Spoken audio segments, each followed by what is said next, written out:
بسم الله الرحمن الرحيم.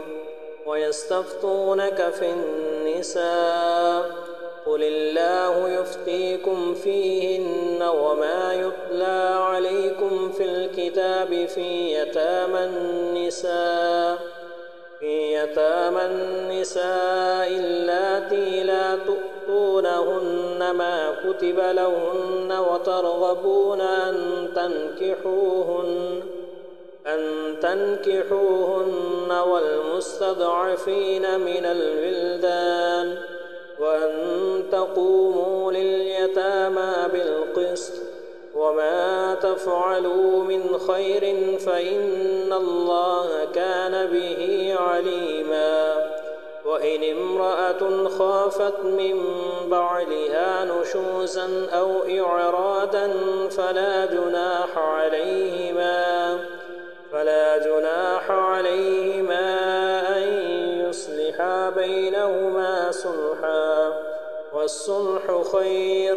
وأحضرت الأنفس الشح وإن تحسنوا وتتقوا فإن الله كان بما تعملون خبيرا.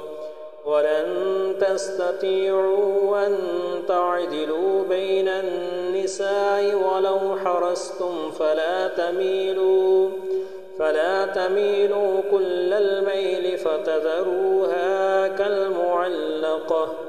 وإن تصلحوا وتتقوا فإن الله كان غفورا رحيما.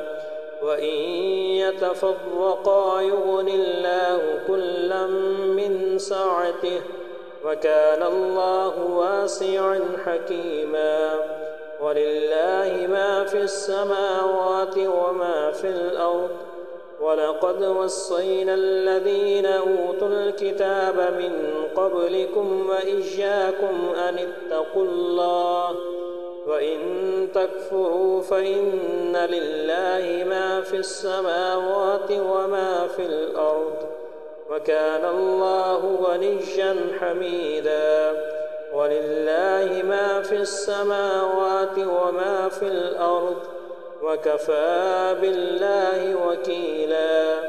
إن يشأ يذهبكم أيها الناس ويأت بآخرين وكان الله على ذلك قديرا.